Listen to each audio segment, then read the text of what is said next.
Good morning. Rise and shine. Let's start your day out right. Don't hit that snooze button on WeShape's best morning moves.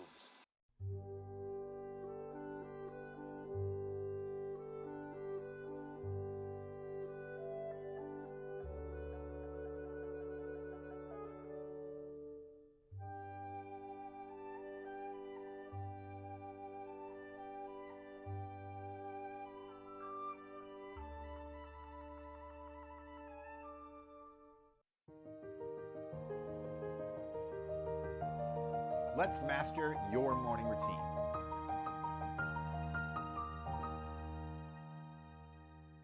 Before we get started, take a moment to grab a yoga mat, a sturdy chair, or any similar support, and keep some water nearby. Make sure you're comfortable and have space to move freely. So let's jump in.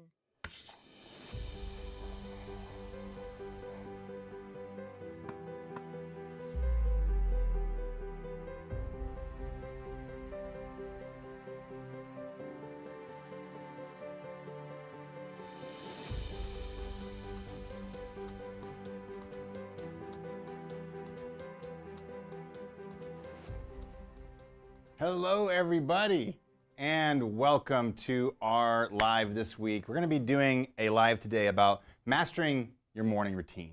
And this is really important, okay? So before I get started and showing you some really simple moves you can do literally in bed as you're getting out of bed to feel so much better in your body throughout the day, I want to start by saying hello. I know that you're probably watching us live on Instagram, TikTok, YouTube, or Facebook. So say hello. We're huge on community here at WeShape. Where are you watching this from right now? So hello, where are you watching this from right now? And also, after I show you some of my favorite moves to do in the morning, I'm going to be answering your questions live. So here's what I want you to do. While you're posting your comments right now, let me know what is your main issue. Okay, what's the main issue that you have in your body right now? And that way, if I don't address that throughout the moves that I really like to do first thing in the morning, I can make sure to teach you my favorite moves to help you fix that issue. Because again, if we start our day off right, then we tend to feel so much better throughout the day. All right, so go ahead, post in the comments where you're writing or you're calling in from right now, and also what is the main issue that you're hoping to solve by developing a simple morning routine, okay? So before I dive into my favorite way to start the day, I just want to tell you that everybody's had this experience before, right? We wake up in the morning, we go to get out of bed, our body creaks and aches, we stub our toe on the corner of the bed, and then what happens? The whole day snowballs. The whole day feels worse and worse and worse. And this is a great example of how every little thing that you do throughout your day can affect the outcome of your day. It can affect the experience that you're having in your day.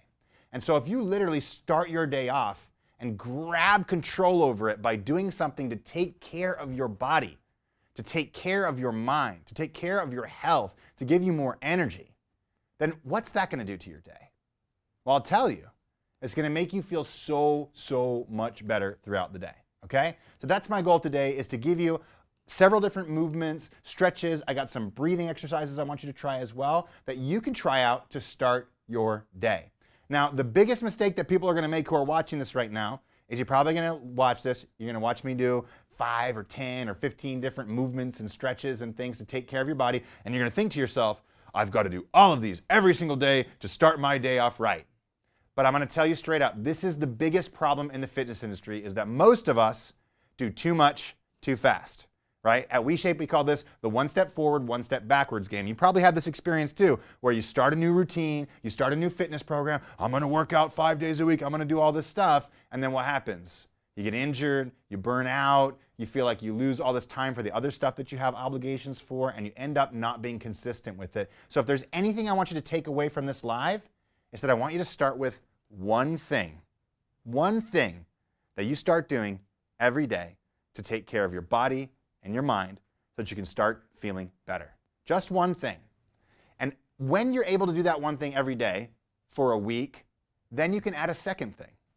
And when you're able to do 2 things every day for a week, then maybe you can add a third thing.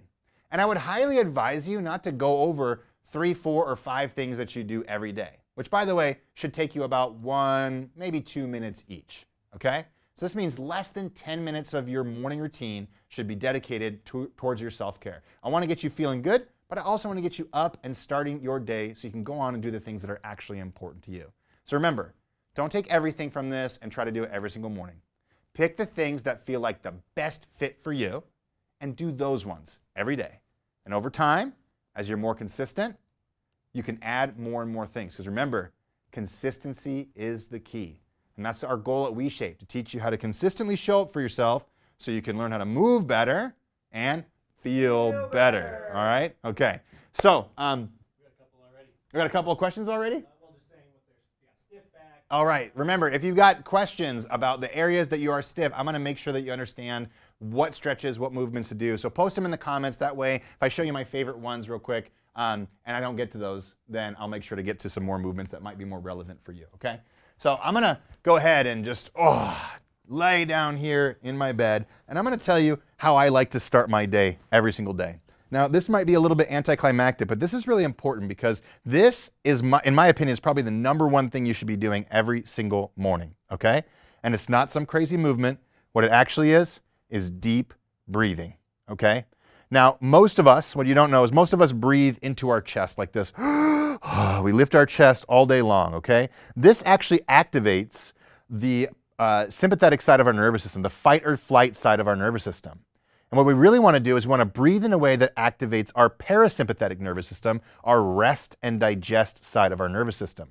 And the simple way to do that is to do deep belly breaths. And you can literally do this in about a minute by doing 6 to 10 deep belly breaths. So if you've never practiced this before, it's fantastic. It helps you reduce stress. It also helps stretch the lungs. And the more lung capacity you have, they've done some research on this, the longer lived you typically are. So this is fantastic, not just for reducing stress, but increasing lung capacity and also increasing your longevity. So here's what I want you to do. Put one hand on your belly like this, right over your belly button. Put one hand on your chest like this. And the first thing I want you to do is I want you to take a big belly breath in. And what I want you to do is imagine you're breathing almost like down into your pelvis, right? So inhale through the nose if you can, as much as you think you can, and then a little bit more. And then exhale. And what you'll notice is that my chest hand, it doesn't move up until the very end. And the majority of my movement is happening through the hand that's on my belly, right? So a couple more. Exhale like this. Remember, follow along with me today. If you can do this sitting in a chair too if you want to. If you want to go lay down in your bed and follow along, that's fantastic too. So breathe deep into the belly, as deep as you can. Remember, take a little bit more than you think you can. And then a little more. And then just relax your body. Okay, so the first thing I want to teach you is that something as simple as deep diaphragmatic belly breathing can change the outcome of your day. And don't forget this one throughout the day. This one can change your mental attitude any time of day. It can change how you feel any time of day. So just deep diaphragmatic belly breathing. It's something we start all of our WeShape movement and stretching routines with because it really sets the pace for anything that you're doing, all right?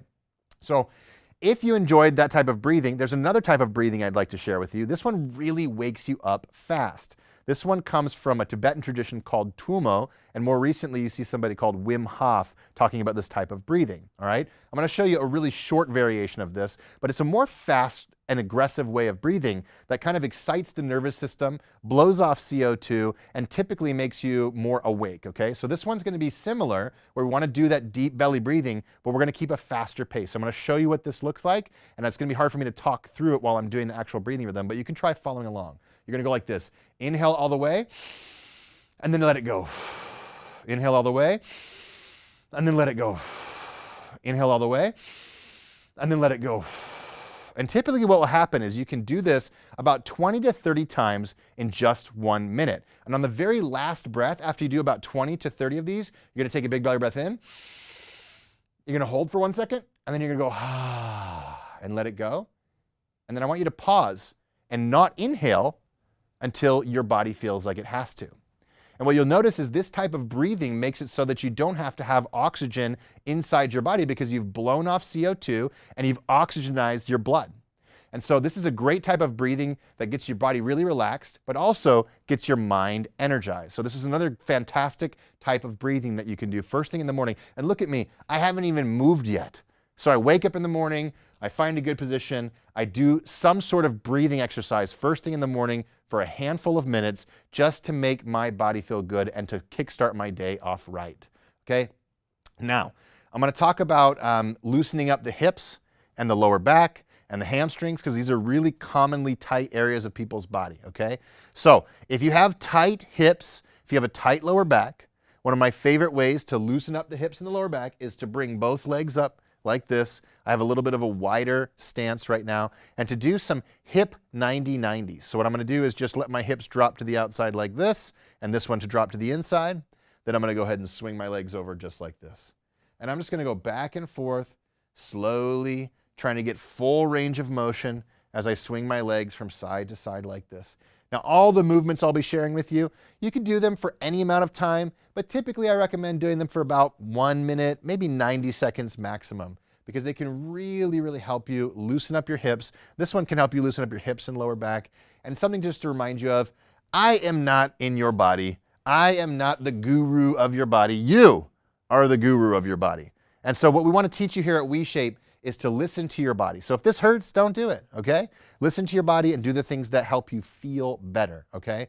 So this is fantastic for loosening up the hips and the lower back, all right? Now, if the outsides of your hips are tight, one of my favorite ways to stretch them is you take one foot, you cross it over your knee like this, and then all you do is let that foot drop down to the ground like that, or to the bed like this, okay? And if you want to, bonus points, you can grab the knee and you could pull that knee towards you. So this is gonna give you a nice big stretch through the outside of the hip and into the glutes. Sometimes you can even go fully over like this and you might get a little crack in the lower back. As long as that feels good, it's totally fine, okay?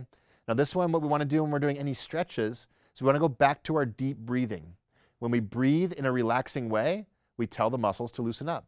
So big belly breath in, and then I want you to go, ah, and as you do that, just imagine all these tight muscles are just relaxing. Connect with your body, right? So much of what we do at WeShape is teaching people how to feel their bodies again, not just disconnect from the neck down. It's not about no pain, no gain. It's about connecting with your body and learning how to take care of yourself, okay?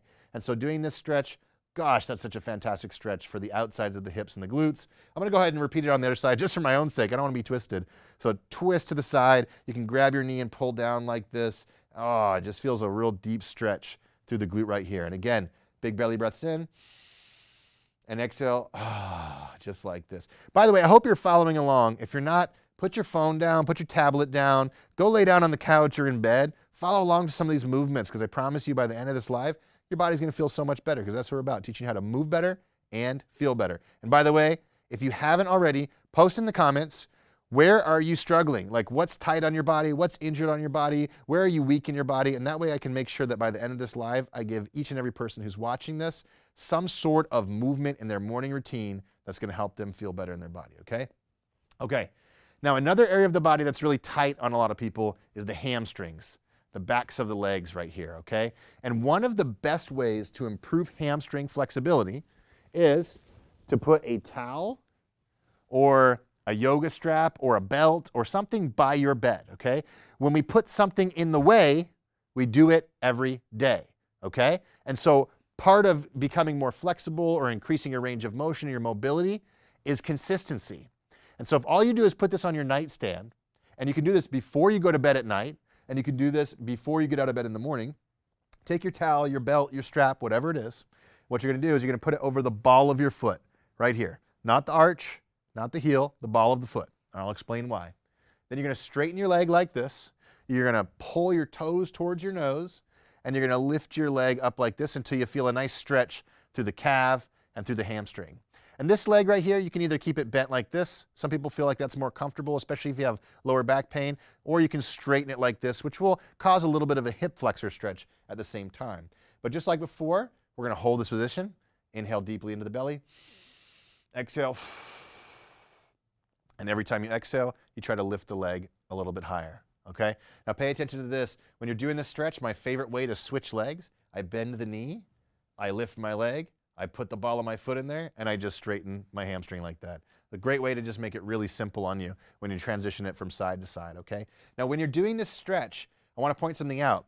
You have an opportunity to track how flexible you are by seeing how much you can choke up on the towel, right? So if you look at this, you go, okay, my hands are about a foot away from being able to grab my feet. Well, maybe the first week, this is where you're at. The second week, maybe you're more like 8 inches away from your toes.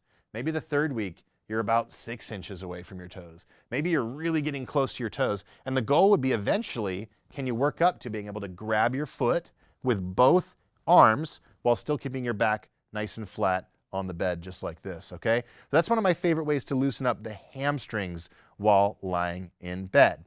Now, a lot of us, including me, because I've actually had 5 knee surgeries and I have a little bit of arthritis in my right knee, have knee issues. So we go to stand up from bed and what happens? Oh, everything feels really achy, okay?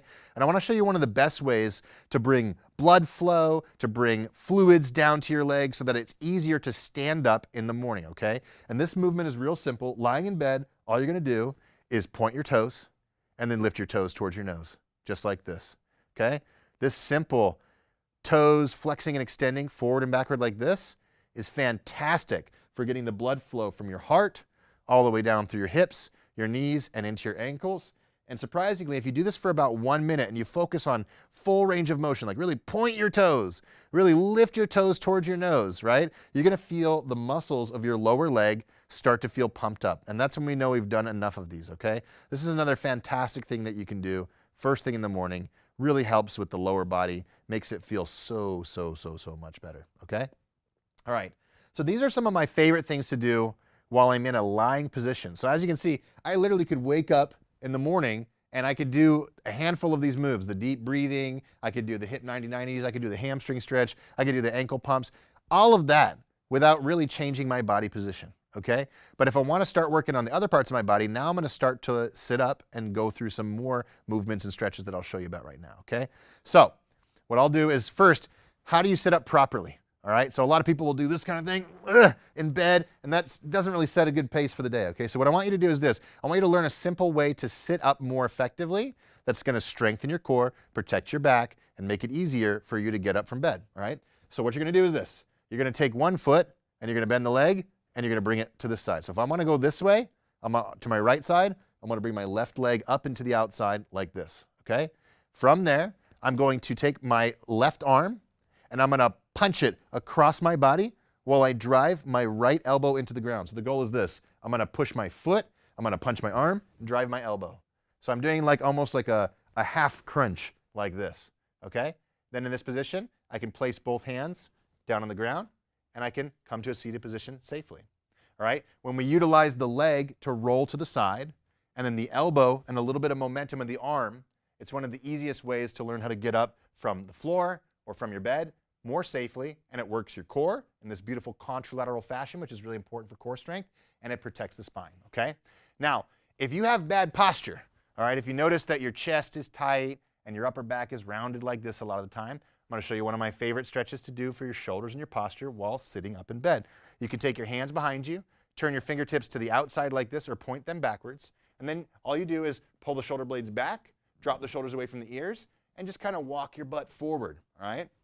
What you'll feel here is a stretch coming through the bicep, through the shoulder, through the chest. And if you really focus on pinching your shoulder blades back and together like this, you're gonna feel the muscles between your shoulder blades firing.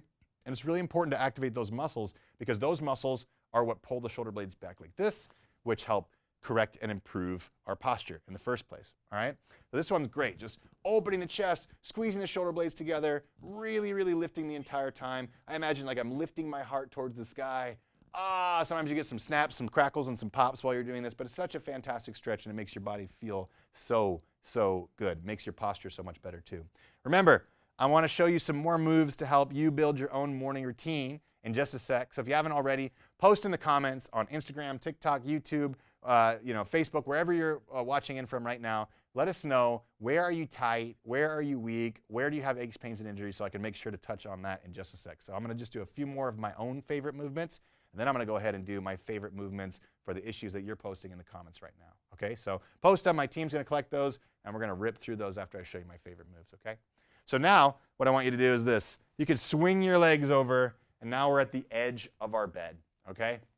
Now, one of my favorite moves of all time, and I'm going to show you seated and standing because I like both of them, is a seated side bend, okay? So what you're going to do is if you have a spine that feels clunky in the morning, maybe a lower back that feels clunky, I'm going to show you a simpler variation of this to start with that doesn't involve a lot of spine movement, so it's much safer for you, and then a more challenging one that you can work up towards, okay? So the simpler variation is like this. You're going to take one hand, and you're going to place it to the side of the bed. The other hand comes overhead with the thumb pointed backwards. This is really important. This is shoulder external rotation, good posture. If I point my thumb forward or my palm forward, see how my shoulder goes inward? This is the same as this. It's bad posture, okay? So thumb backwards. I'm going to reach my arm towards the sky as much as I can, and then I'm going to switch. I'm going to reach my arm towards the sky as much as I can. Now, if this causes any lower back pain whatsoever, all you have to do is reach your arm up and really think about length. You don't even have to have any side bend whatsoever. And a common mistake that people make when doing a side bend also is they think about how much they can bring their body towards the ground. And what this does is it compresses the discs in the spine. And what we want to do is think about lifting our rib cage toward the sky. We want to create length, not compression. So instead of seeing how far you can bend over, it's seeing how far you can reach up towards the sky. A minute of this can do wonders for loosening up your shoulders, loosening up your spine, and even strengthening the muscles around your core. Now, I'm going to go back to a seated position in just a sec, but I'm going to go to a standing position for the side bend because it's one of my favorite ways to do this because you'll start to feel the stretch even deeper into your hips as well. So if you can, go ahead and stand up. Bring your feet right underneath your hips with your toes pointed straight forward, okay? And then what you're going to do is place one hand on the hip this time, thumb pointed backwards, and you're going to reach the hip out to the side as you reach the arm overhead like this. Now, why I'm kicking my hip out at the same time is you'll start to feel the stretch not just come through the side of your lat and through your core, you'll start to feel it go all the way into the side of your hip, down the side of your leg. Sometimes you can feel the stretch all the way down into the side of your heel. That's when you know you're doing this stretch and you're stretching that whole entire line of muscles and fascial tissue across the side of your body, okay? So reaching as far as we can and then coming back to the center and reaching as far as we can and coming back to the center. A really important thing here too is our breathing rhythm. When we inhale, we create intra-abdominal pressure and we protect our spine. So when you're first starting out with this, make sure you're going inhale as you come to the side, exhale as you come to the center. Inhale as you come to the side, exhale as you come to the center, just like that, okay? So again, two of my favorite things to do in the morning are some simple side bends like that or some simple side bends while sitting in a chair. Now, if you're somebody who has aches and pains in the knees and you're one of these people who are like, oh, my knees hurt when I'm standing up first thing in the morning, I want you to do another set of some calf rocks before standing up. So we're going to bring even more blood flow to the knees and to the lower legs, okay? So if that's you, you could do some of those ankle pumps while lying in bed. Then you swing your legs over, and then what you're going to do is find a good standing position.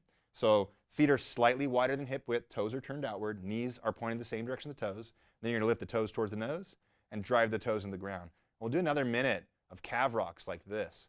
This can really help bring a lot of blood flow and fluid through the ankles, the knees, down from the heart, which can really help the knees and the hips feel a lot better as you go to stand up for the first time each day, okay? So again, do this until you get a nice pump in that lower leg. And then most importantly, the first time you stand up for the day, we got to do it right. Every time you stand up from your bed, from a chair, wherever you're at, is an opportunity to practice movement. Because remember what I said in the beginning, when we move better, we feel better, okay? So when you stand up from that chair, don't just bring your feet in front of you and around your back like this and go up on your toes and let your knees cave in and just feel horrible. Instead, wide stance.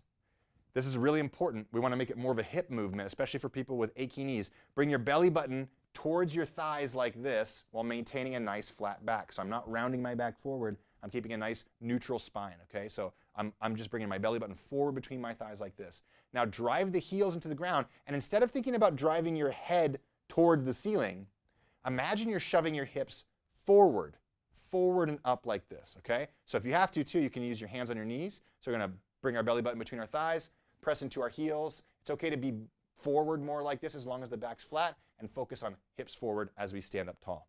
All right? And if you need to, remember that when we take a deep breath, we create intra-abdominal pressure, which creates a safe spine and a stronger core. So you could go big belly breath in as you stand up. All right? The big thing I want you to watch out for is when you're getting up from the bed, are your knees caving in like this? That's going to set not a good pace for the day. Or are you like rounding your back forward like this, which again is not going to set a good pace for the day and could actually cause some back pain.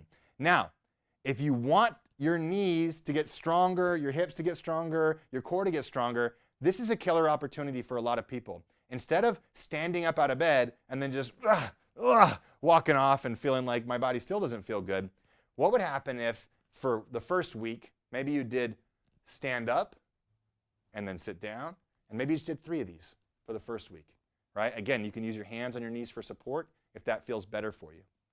And then what if next week you did 4? What if you worked your way up to the point where before you walked off from your bed, you did 10 sit-to-stands every day? Now, I know that doesn't sound like a lot, but I want you to pause for a second and just realize how impactful this is. How much stronger do you think your lower body would feel if you did 3,600 sit-to-stands in a year? Probably a lot stronger, right? Well, if you do just 10 sit-to-stands before you get started with your day, this could take you literally like 30 or 40 seconds. That's how many sit-to-stands you're going to accumulate in an entire year. And this is really important because one of the most important things for longevity is strength. It's your ability to literally stand up from a chair. Once that starts to go, everything starts to slide. Our body gets weaker, we lose our balance, we start to do things like falling, we break a hip bone, and things are a downward spiral from there.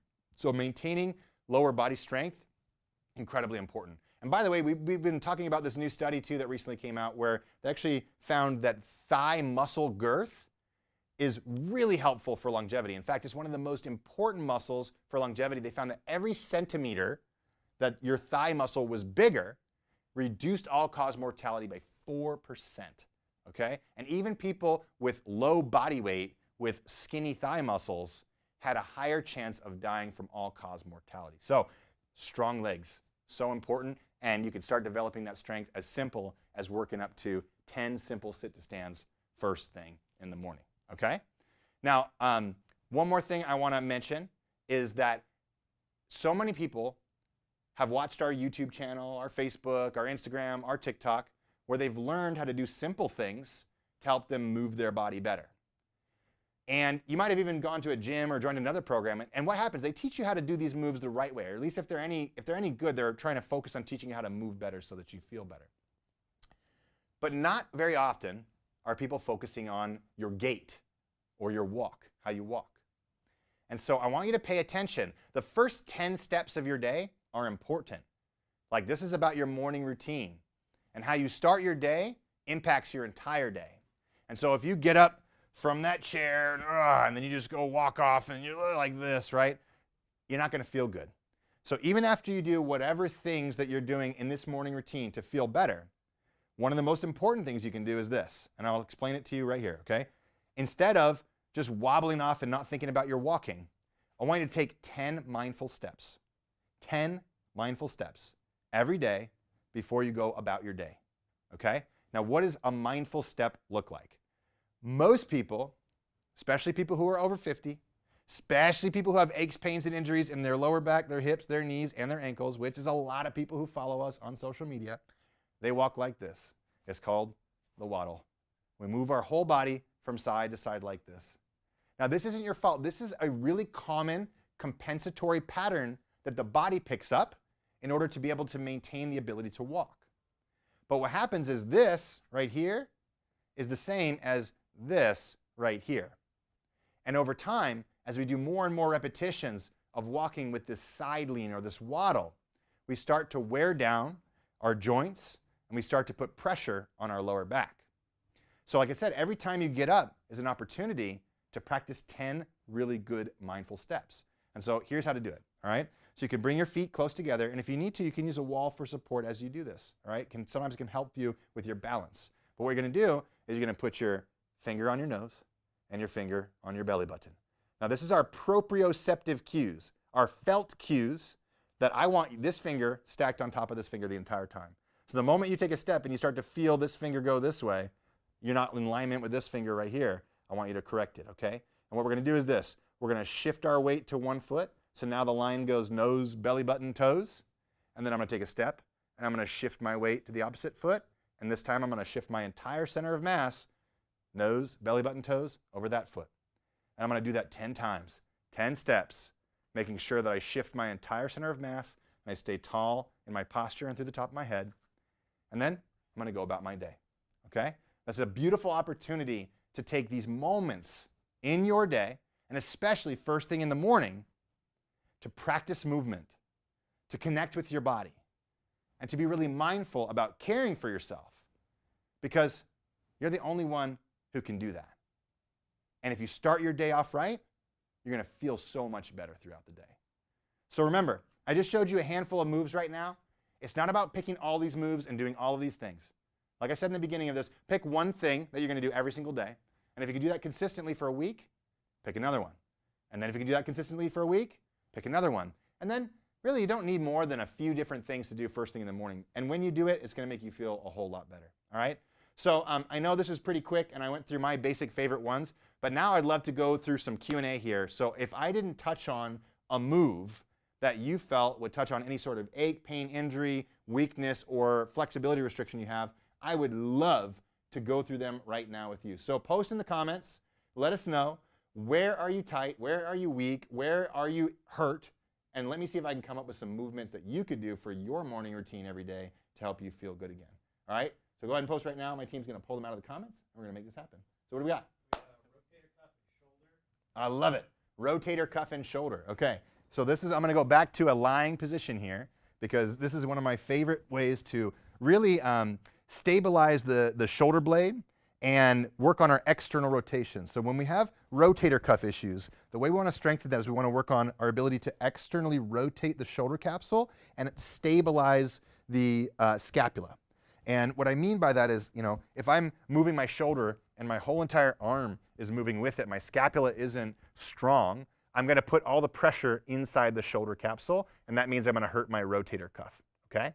If I'm able to stabilize my scapula back and down and externally rotate, you're going to feel all these muscles here and here working, and it's going to make your shoulders stronger and make them feel better, okay? So I'm going to show you a simple progression you can do. To start, the safest way to start this is you bring your elbows right in line with your hips like this, with your palms up like this, and then you drop your shoulders away from your ears. Now all you're going to do is you're going to rotate outward like this, and then if you can, push your hands down until you feel some muscles on the backs of your shoulders start to fire, okay? Hold for a second, come forward a little bit, and repeat just like this. Just a minute, trying to open the chest and open the shoulders like this, okay? So if this feels comfortable on you, then what you can do is lift the elbows now to a 45-degree angle. So if I look down, it's a 45-degree angle relative to my spine.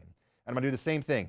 Drive the elbows down into the bed, lift the chest, drop the shoulders away from the ears, and then rotate backwards like this, and really see how much range of motion I can get here. And again, you're looking for the muscles on the backs, like the back of your shoulder blades, underneath your armpits a little bit, on the backs of your shoulders. You want to feel those muscles squeezing in this position. If you can do this for a minute pain-free, and by the way, I want you to do this in steps, like start here for a week, and then go to here for a week. Go slow. Go slow. When we go slow, surprisingly, we actually go far, okay? And then finally, we bring our elbows all the way up into the outside like this, and we drive our arms back, and we're in this full 90-degree position, okay?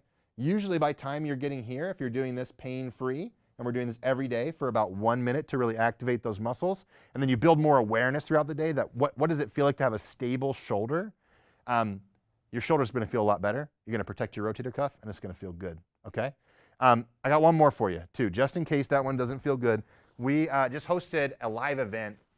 We called it the WeShape Wellness Weekend. We're going to be doing a lot more WeShape Wellness retreats in 2026, where we bring people out here and we work on movement and mindset to help people establish new habits like their morning routine to help them feel better in their body. One of our participants came out, and she said her shoulder was hurting forever. And she did this one move every single day for 1 minute, and it absolutely changed how her shoulders felt. It's called the YTW, okay? So this could be something you do as you swing your legs over in bed. You take a wide stance like this. Now what you're going to do is start by bowing forward from the hips just a little bit, all right? That's the starting point. And what we'll do is this. We'll make a Y with the thumbs pointed backwards. Then we'll make a T with the thumbs pointed backwards. And then we'll make a W with the thumbs pointed backwards, just like this. And you'll feel those same muscles firing as when we were doing those shoulder external rotations in a lying position, okay?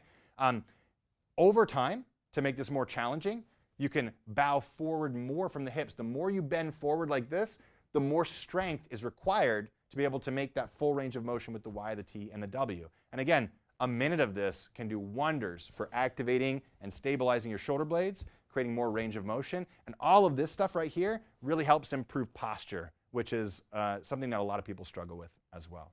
So again, remember, post your questions. If I didn't hit like your issues, your pain, your tightness, your weakness, let me know, and I'm going to give you some more moves to make sure you feel good in your body. What do you got, Connor? Torn meniscus in the knee. Ooh, torn meniscus in the knee. Okay, so first thing I want to say, I'm not your doctor. I'm not a doctor. Listen to your body and go to your physical therapist, your doctor, for a lot of this advice. That being said, a torn meniscus isn't the end of your knee, okay? I barely have a meniscus in my knee. I don't have an ACL in my knee. I've actually gone through 3 ACLs in this knee. So you can feel better, all right? So I want to just tell you that. The big thing I want to make sure of, though, is you want to figure out if you have what's called a bucket handle tear. And what that means is as you bend your knee, is there a point sometimes where it catches and it feels pretty painful and almost like a ratchet in there? If that's the case, then you have like a little flap inside the meniscus, and that can cause a lot of pain. Usually, if you go to a doctor, they're going to recommend doing a scope and just removing that little piece of the meniscus. It's called a meniscectomy, I think. And that can sometimes be helpful. They've also done a lot of research now and said that when they keep removing more and more of the meniscus, it's kind of accelerating this journey towards having bone-on-bone joint, which basically means eventually you're going to have to end up with a knee replacement. So be really smart about your decisions there. But let me show you some moves to just help lubricate the knee and make the knee feel better. One of the most common things, and this might not be you, but I think it might be, is we can't bend our knee all the way once we end up with a knee injury or a meniscus tear because our knee fills up with fluid a lot, or sometimes we can develop arthritis in the knee joint. So like I said, I've had 5 knee surgeries. I know what this feels like. And the thing that brings my knee back to life when it comes to being able to bend it through a full range of motion is to do what's called gapping the knee, okay? So again, if I have a towel next to my bed, I can do this for the hamstring stretch, but I can also do this one. I'll put the towel behind my knee like this. I'll curl my heel towards my butt, and then if I can, I'll pull down against my calf and against my hamstring. And what this does is it creates space inside the knee joint. And if I just kind of pull my knee towards my armpit and I just do this probably for a minute or so, you'll be surprised at how much smoother your knee feels when you turn to the side and you go to stand up from the bed for the first time. It's going to feel like, wow, there's not as much like grinding and tension in there because we created space inside the knee joint. I got a lot of empathy for knees because I've had so much knee pain. So I want to just highlight this again. You got to learn how to move better. The knee joint is a hinge joint. It's supposed to go forward and backward like this. Yes, there's a little bit of play in the lower leg and there's play in the hip to rotate like this. But if you're putting lateral or rotational pressure inside the knee joint, it's gonna cause pain. It's gonna cause injuries in the long run. And so when you go to stand up from bed, right, it's active feet, gripping the ground with the feet. Feet are wider than hip width, slightly turned outward. Knees are pointing the same direction as your toes. I even push my hips out like this. I'm loading my hips and my glutes and my hamstring by bowing forward. And then I'm standing up and I'm using all the muscles of my lower body synchronized with each other to facilitate that movement. So every time that you get up from a chair is an opportunity for you to practice. And again, the more sit to stands you can accumulate with good form, the stronger your legs are going to be. The stronger your legs are, the more they support your knees. So that's one of my favorite ways to support the knees. I will say another thing too is doing a squat stretch can be really helpful. All right, so I'm going to show you 2 different ways to do that.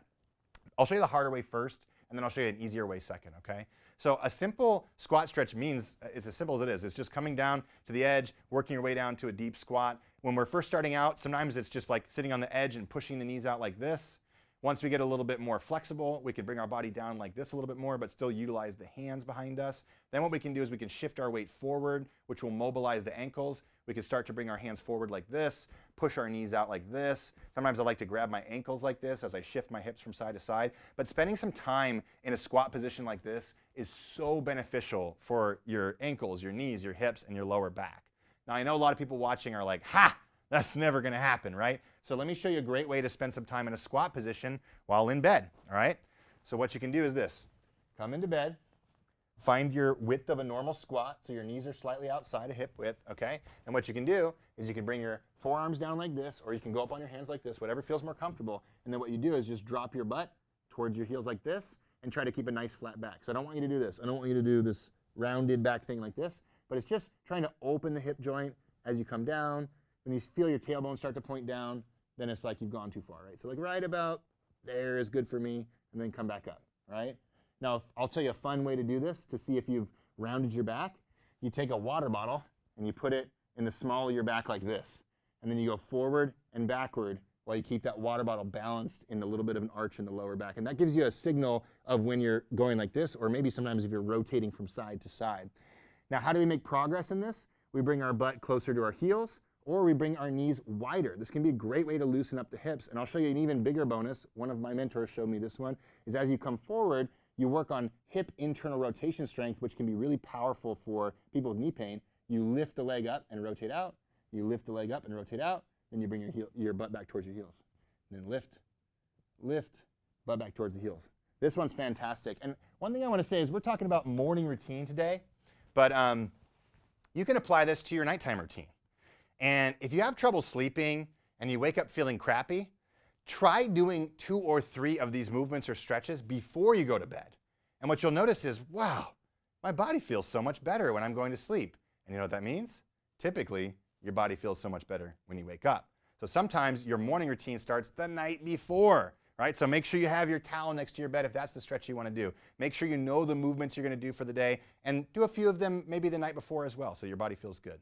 So again, if you're watching right now, I'm showing you my favorite movements for the morning routine to make you feel good. If you have any questions about specific areas of your body that you want me to give you a movement for, post them in the comments and we'll get to them. What do we got?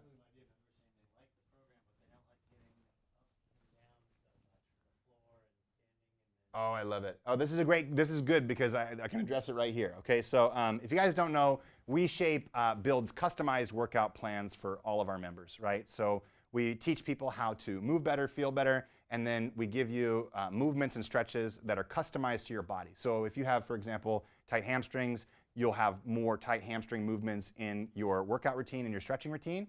And then we check in with you every day, and we adjust your routine every single day based on that. So this member is a beginner member, it sounds like.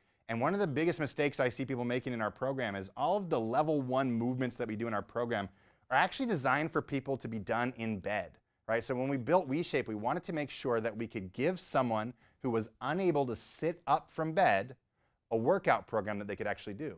So if I was in a hospital bed after my 6th knee surgery, I could use WeShape to come back from that, right?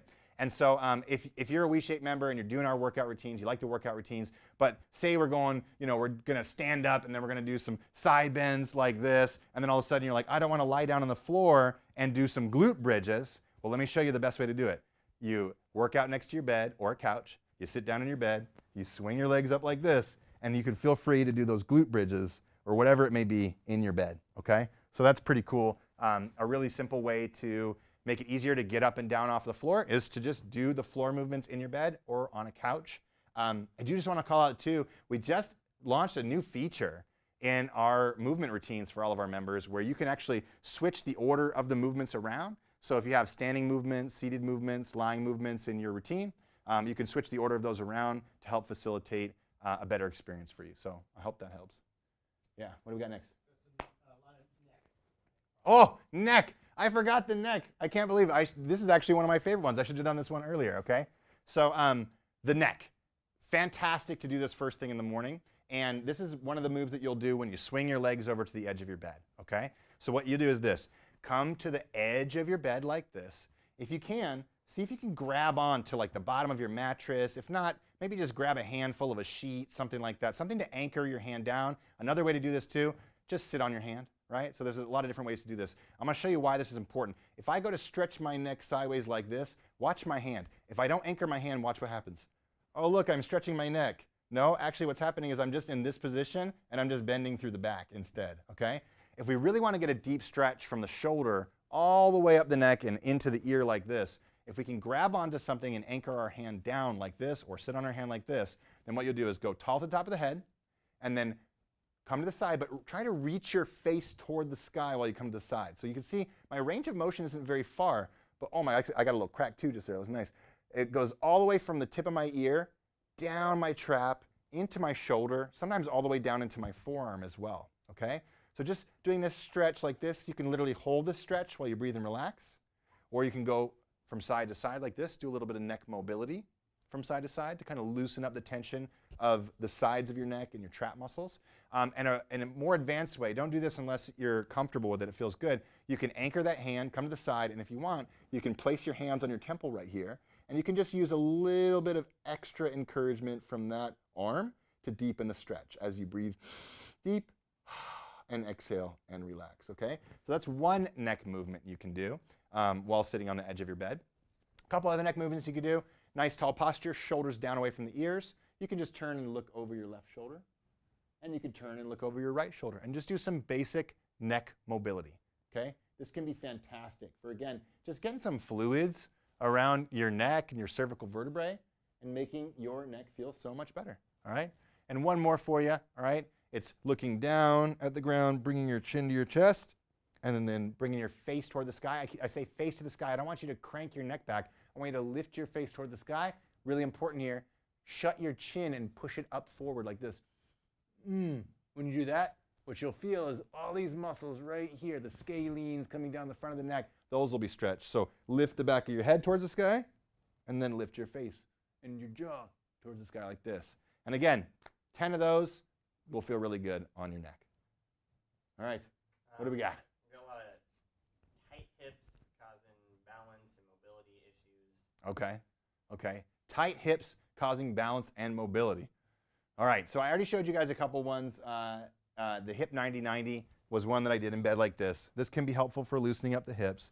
Crossing the leg over, doing this can be helpful for loosening up the side of your hips and your glute muscles. A couple that I want to show you while you're in bed that can be great for opening up the hip muscles, and we'll get to balance. We'll break those apart, do hips and then balance.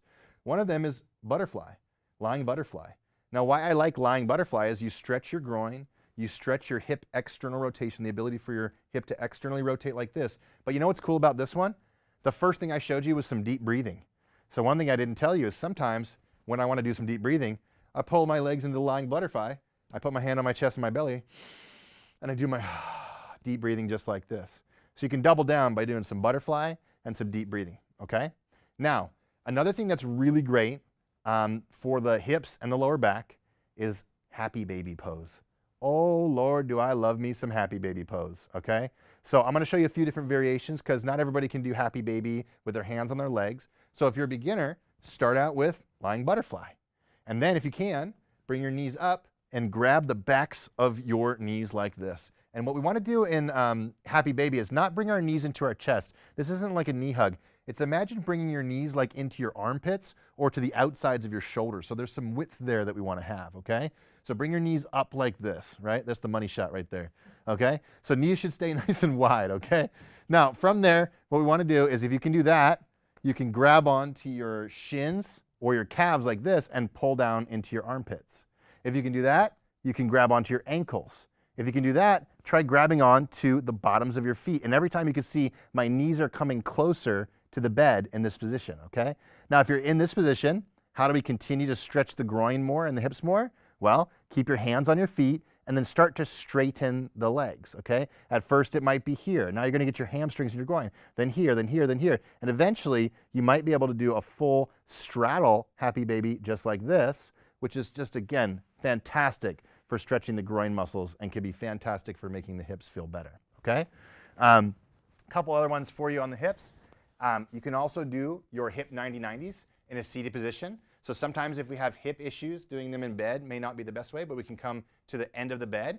We could drop the knees down and open the hips up like this, right? This internal rotation is a very neglected movement that a lot of people need more of. And then another thing to do is doing a seated figure 4 stretch. So crossing the ankle over the knee like this, if you can. You can also cross it under the knee like this, okay? And then what I like to do is grab my ankle, push down with my elbow to force my hip into more external rotation, and then I bring my belly button towards my thigh. So I'm bowing forward from the hips. I'm not really rounding my back like this, just bringing my belly button towards my ankle. And I can hold this one for, 30 seconds to a minute. All those will make your hips feel so much better. If we're talking about balance though, let's talk about balance, okay? You can't really practice balance from a seated position, but you can practice it from a standing position. So another great morning routine that you can have is this. Stand up from your bed, make sure you're doing it right, and you're being really mindful about how you're approaching this.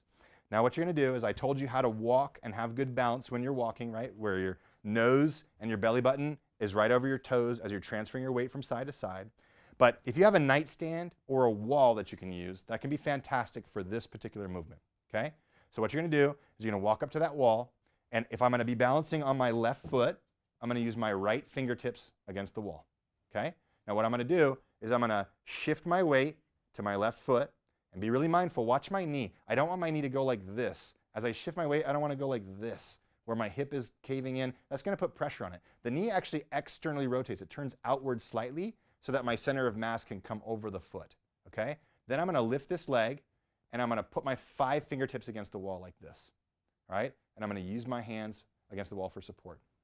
Now, at first, you might have a hard time doing that. So what you'll have to work up to initially is the volume. Maybe go 10 seconds, practicing standing on one foot, and then you turn and you want to use the opposite hand as leg against the wall, 10 seconds practicing on the opposite leg. Maybe the next week you come in, do 20 each side. The next week you come in, do 30 each side. Then 40, then 50. Once you get to a minute, the next step is simple. The next week, you lift your thumb. The next week, you lift your pinky. The next week, you lift your ring finger. The next week, you lift your ring finger, or middle finger. The next week, you lift your index finger off the wall and you start practicing actual balance. There is no better way to practice and restore balance than progressively working towards being able to stand on one foot. It's really important. And if you're somebody who's over 60, by the way, or I think it's over 70 actually, the #1 killer of people over 70 is that they fall, they break something, and they never come back from that. And so balance is incredibly important. It's something we should practice every single day. So that's one way to practice it. I'll give you a bonus too. One of the ways that we tell our members here at WeShape to practice balance, and sometimes this is great, when we take an old habit and we marry it to a new habit, we're more successful. All right, so maybe instead of standing up in the morning and practicing your balance, when you go to brush your teeth, hopefully everybody here brushes their teeth, you go 2 minutes, right? What you can do is a minute of practicing balancing on your left foot and a minute of practicing balancing on your right foot. And the same thing holds true. You shift your weight to your left foot, put your fingertips on the counter, all 5 of them. Practice 1 minute while you're brushing your teeth there, 1 minute while you're brushing your teeth on the other side, and then you can practice doing balance every single day. We've had a lot of members tell me that they've done this every day and their balance improved dramatically. So it's something that you should definitely do, all right? Okay, we're gonna answer a few more of these. If you guys have any areas that we haven't hit yet, post them in the comments. My team's gonna address them, and I'll show you my favorite movements to do in the morning.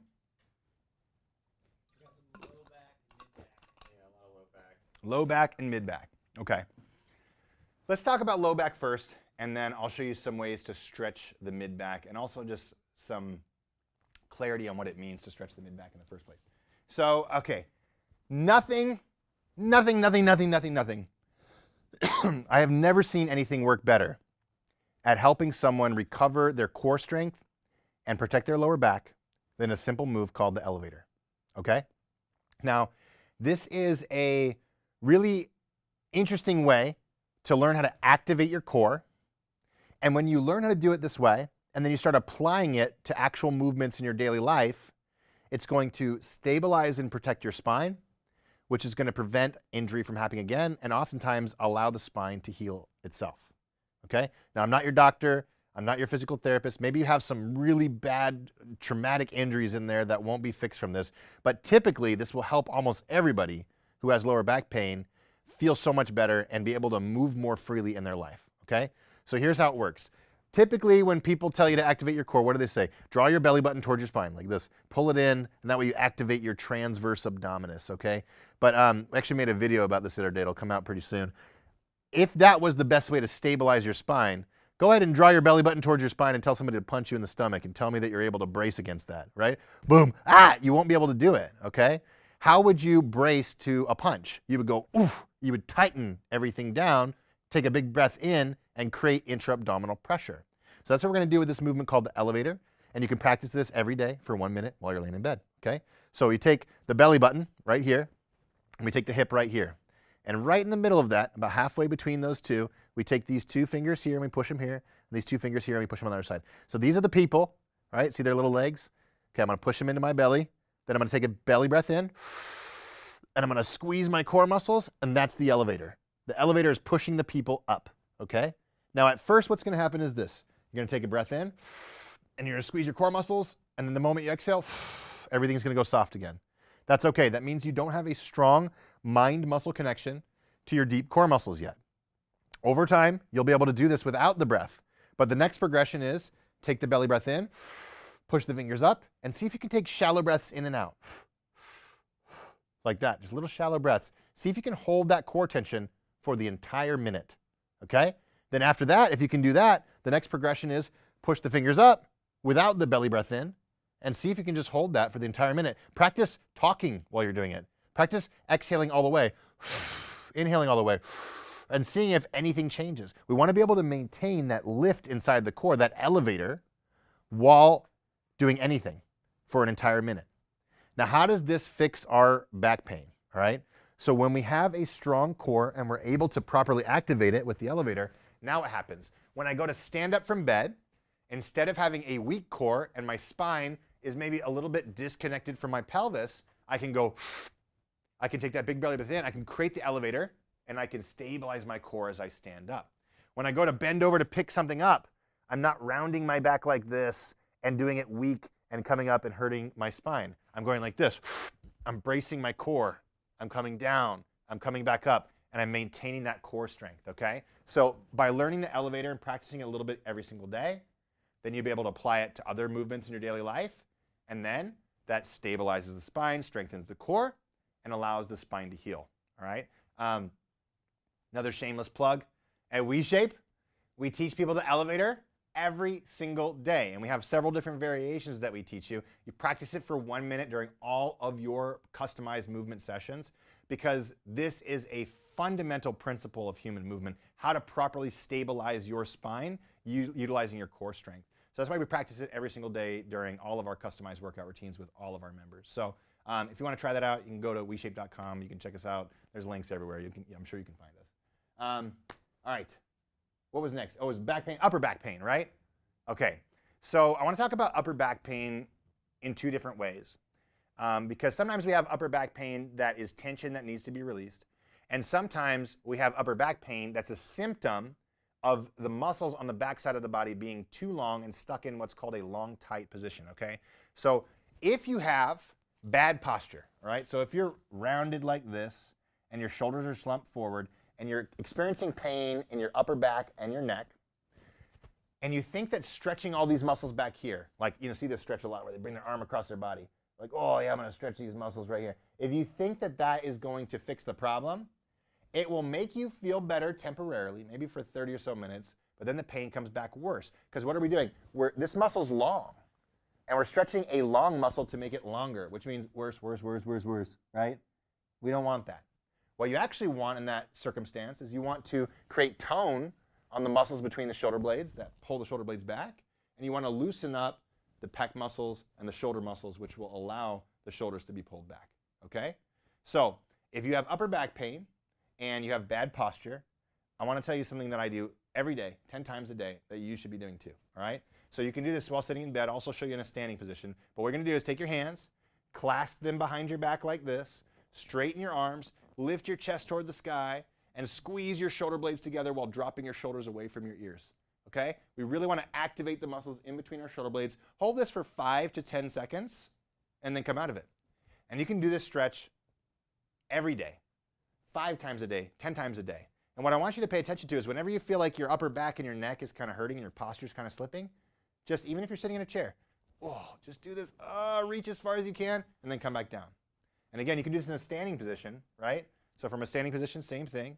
Clasp your hands behind your back, squeeze your shoulder blades together, lift your chest. You can even lift your arms behind you like this to try and create even more range of motion. Hold for 10 seconds, come back down. That's another big winner. It's a simple movement snack that you can snack on anytime you want to make your posture better, and you will feel so much better because of that one.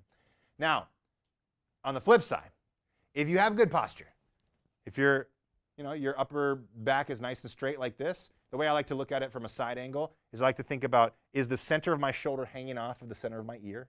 Okay, is there a straight line down from that? and you still have a little bit of upper back pain and tightness in your traps, I'm going to show you one of my favorite stretches that I like to do in bed in order to loosen up those muscles. Okay, but remember, if you have bad posture, this could make it worse. So it's really important to understand those principles, right?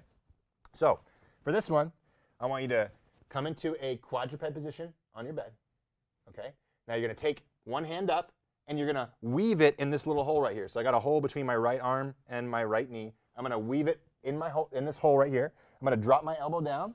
I'm going to tuck my chin, and I'm going to turn and look towards my thumb like this. Okay? Now in this position, I can drive myself forward, and as I do this, I'm going to feel a really deep stretch coming down my neck, my traps, all the way into my upper back. All right? From a different angle, I can take my arm, weave it through. I'm going to look through that little spot right there. I'm going to tuck my chin. I'm going to look at my thumb, and I'm going to roll my body forward. It's almost like I'm about to do a little roll over one shoulder. Okay?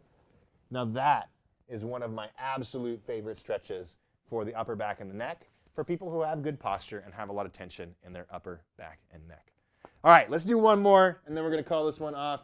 Remember, before you leave today, pick one thing that you learned today that felt the most relevant for you, and let's start doing it every single day before you get out of bed, okay? Deep breathing, one of these movements or stretches, and then remember, stand up mindfully. Take 10 steps mindfully. When we move better, we feel better. And WeShape is using movement to start a new movement of self-care. It's not about fitness, where you're trying to punish yourself for what you ate yesterday. It's not about burning calories or pumping your muscles so you can change the way you look. It's about learning how to move better so you can feel better. All right? So, one more. What do we got? We had several plantar fasciitis complaints. All right, plantar fasciitis. Let's talk about that, okay? So, one of the most common reasons why people end up with plantar fasciitis is because the muscles of the foot have atrophied. Now, let me explain, okay? So I'm going to bring my foot up here and see if I can show you what I'm talking about. On the bottom of the foot right here is this fascial band that runs kind of around the arch of the foot like this, okay? Now, this fascial band right here is going to support the arch if the muscles are weak, okay? And so what that basically means is I'm going to have my foot on the ground, and there will be a little bit of an arch, and that fascial band is doing its work, okay? Now, if my muscles are active, then what happens? Watch this. See my foot? My muscles are doing the work, okay? And so what we want to do for plantar fasciitis is we want to strengthen the muscles of the arch so that the fascial band doesn't have to do all the work. Because if the fascial band does all the work, what happens? It gets tired, it gets inflamed, it gets achy, and then we end up with plantar fasciitis. Okay, so when you bring your feet down to the ground each morning, what I want you to do is this. I'll show you on one foot. This is a good angle here. So I want you to do this with both feet, but you can practice one foot at a time because this is a little bit of a neurological movement. What you're going to do is put your foot down flat like this. Then you're going to try and bring the ball of your foot closer to your heel. So it looks like this. Boom. I'm going to shorten the arch of my foot.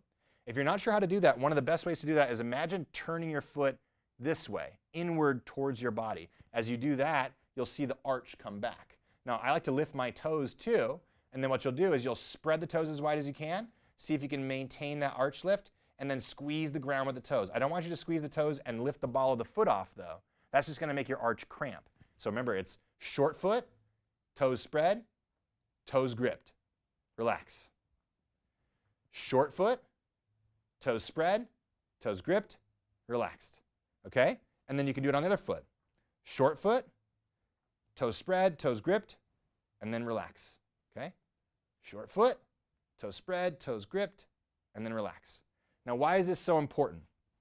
Because if we practice getting our feet to function the way they're supposed to, every step we take becomes an opportunity for our feet to get stronger, which means we'll rely less on that fascial band to hold our foot in place.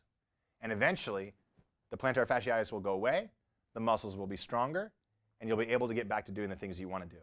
Okay? So what that looks like when we're walking is you can stand up, those mindful steps we talked about, all right? Instead of just putting your foot flat and it's totally relaxed and then taking your step like this, instead of it, do the same thing we just talked about. Heel comes down, short foot. So I'm grabbing the ground with the ball of the feet. I'm grabbing the ground with the toes. I'm transferring my weight over my foot, and I'm stepping through. Then I'm doing the same thing with the opposite side. Short foot, grab the ground with the toes, step through, just like that. So every step, that's how our feet are supposed to function. In fact, one of the coolest things you can do is if you have any toddlers in your daily life, you can watch their feet when they walk. They all walk like this, where their toes are doing so much of the work. But we put our feet into shoes, and then the shoes don't allow our feet to have muscle, and then the muscle starts to atrophy. The function and the coordination of the feet start to atrophy, and it all goes away. Now, I do want to caveat this, all right?